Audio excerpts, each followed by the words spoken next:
Assalamualaikum warahmatullahi wabarakatuh. Alhamdulillahi rabbil alamin. Allahumma salli ala sayyidina wa nabiyyina wa habibina wa syafi'ina wa dukhrina wa maulana Muhammad wa sallim wa radiyallahu tabarakta wa ta'ala an kulli sahabati rasulillahi ajma'in. Para pendengar yang insya Allah dimuliakan Allah Subhanahu wa Ta'ala, alhamdulillah, puji syukur kehadirat Allah Subhanahu wa Ta'ala. Semoga kita semua selalu dalam naungan hidayahnya Allah Subhanahu wa Ta'ala, naungan cinta, naungan rahmatnya Allah Subhanahu wa Ta'ala.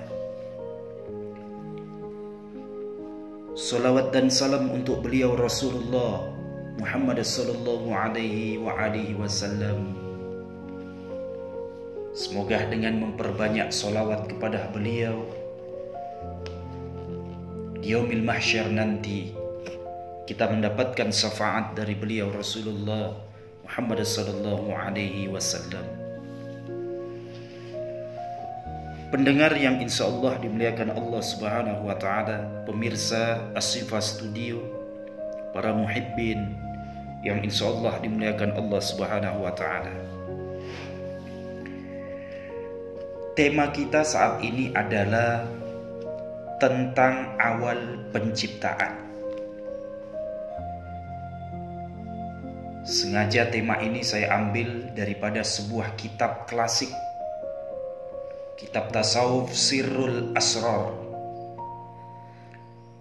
Sebuah kitab yang banyak disebut oleh para mursyid, para kalangan tasawuf sebagai kitab inti segala rahasia kehidupan.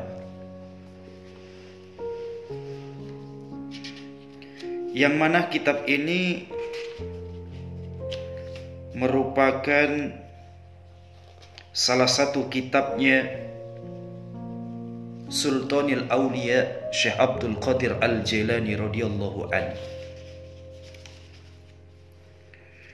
Pemirsa Ashifa Studio yang insya Allah dimuliakan Allah Subhanahu wa Ta'ala, sesungguhnya Allah Subhanahu wa Ta'ala menciptakan ruh Muhammad pertama kali dari cahaya jamalnya.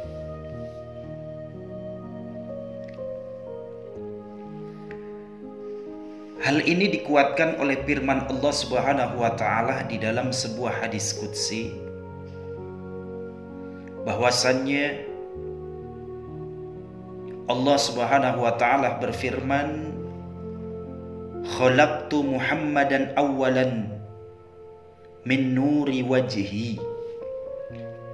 Aku ciptakan Muhammad, aku ciptakan ruh Muhammad pertama kali dari cahaya wajahku. Jadi di dalam hadis qudsi ini yang dimaksud bukanlah Muhammad secara jasad, tapi yang dimaksud sebagai Muhammad di dalam hadis qudsi ini, para ulama menafsirkan bahwasannya adalah ruh Muhammad. Hal ini juga dikuatkan oleh Rasulullah sallallahu alaihi wasallam, bahwasannya beliau juga bersabda, awwalu ma khalaqallahu ruhi wa awwalu ma khalaqallahu nuri wa awwalu ma khalaqallahu al-qalam wa awwalu ma khalaqallahu al-aql. Rasulullah sallallahu alaihi wasallam bersabda, yang pertama diciptakan Allah Subhanahu wa Ta'ala adalah ruhku. Yang pertama diciptakan Allah Subhanahu wa Ta'ala adalah cahayaku. Yang pertama diciptakan Allah Subhanahu wa Ta'ala adalah qalam ataupun pena. Yang pertama diciptakan Allah Subhanahu wa Ta'ala adalah akal. Hadis riwayat Abu Dawud.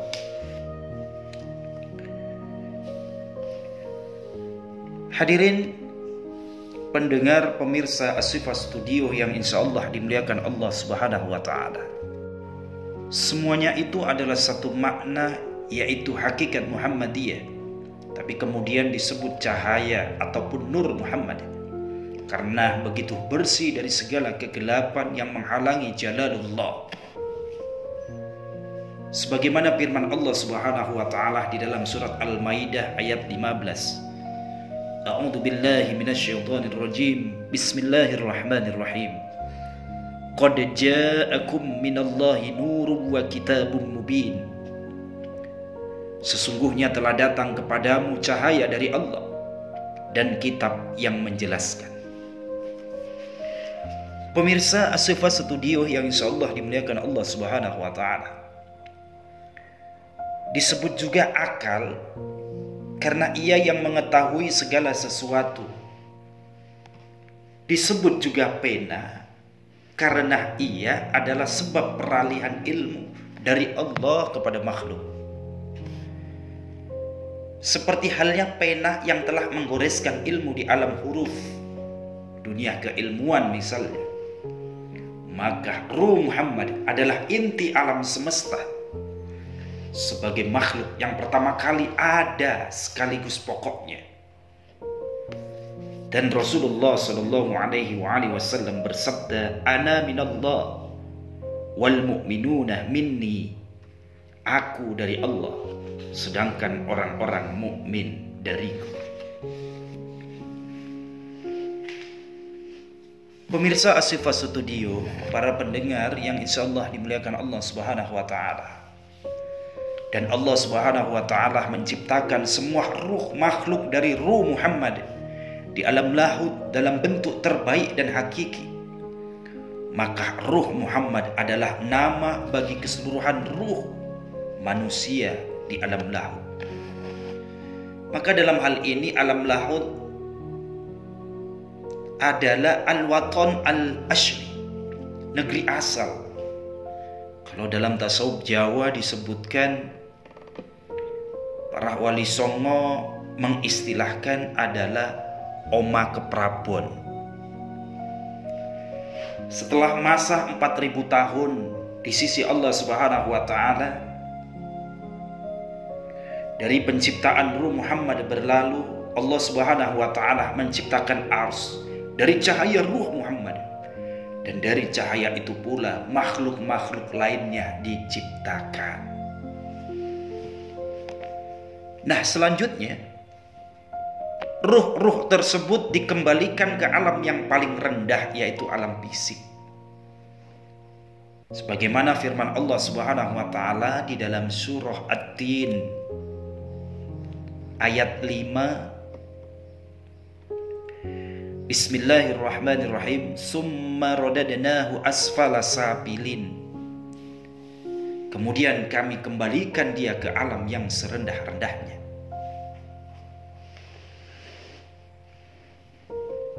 Di dalam firman Allah Subhanahu wa Ta'ala tersebut, maksudnya Allah Subhanahu wa Ta'ala menurunkan ruh pertama kali dari alam lahud ke alam jabarut. Lalu Allah Subhanahu wa Ta'ala membungkus mereka ataupun ruh-ruh tadi dengan cahaya jabarut sebagai pakaian di antara al-haramain. Ruh tersebut atau di alam ini dinamakan ruh sultani.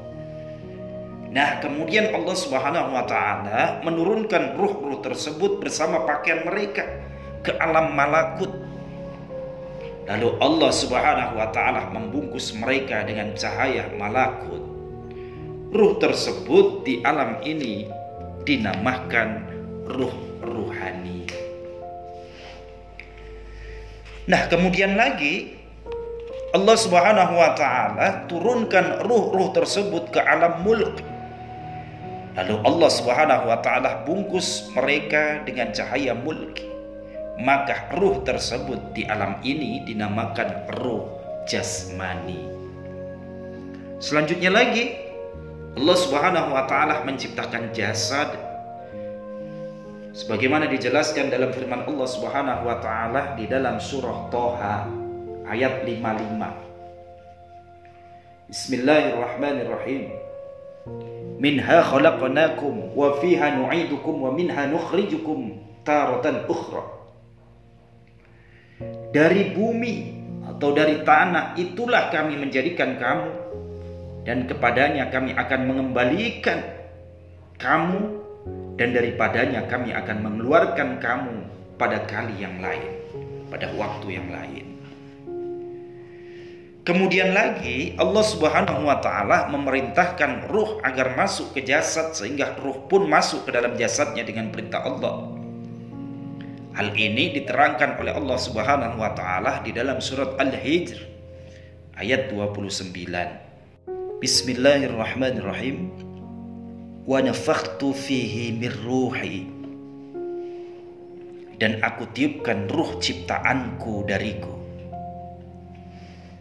Ketika ruh telah menyatu dan betah di dalam jasad, ia tak lagi peduli akan perjanjiannya dengan Allah Subhanahu wa ta'ala. Pada hari itu ketika Allah bertanya kepada mereka, ini diterangkan di dalam surah Al-A'raf ayat 172, alastu birabbikum qalu bala. Allah Subhanahu wa ta'ala bertanya saat itu, bukankah aku ini Tuhan kalian? Mereka menjawab, betul, engkau Tuhan kami. Nah, akibatnya ruh tadi tidak mau kembali ke negeri asal atau alam lahut. Maka Allah yang Maha Penolong mengasihi mereka, ruh-ruh, dengan menurunkan kitab-kitab samawi yang mengingatkan mereka pada negeri asal. Sebagaimana firman Allah di dalam surah Al-Ibrahim ayat 5, wadzakkirhum bi ayyamillah, dan ingatlah mereka pada hari-hari Allah Subhanahu wa ta'ala.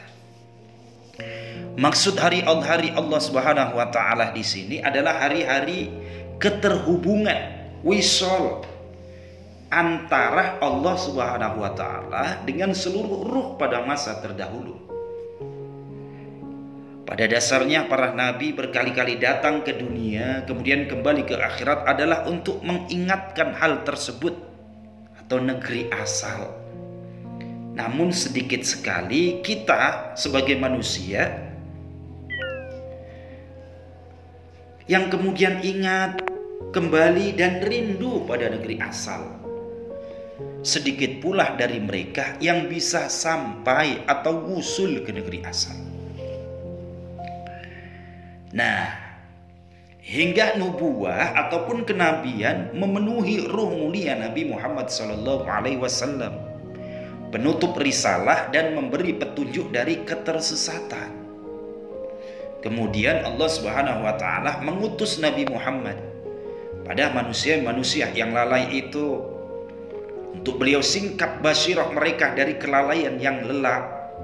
Maka Nabi Muhammad SAW mengajak mereka pada Allah, usul kepada Allah, dan bisa bertemu dengan jamalullah.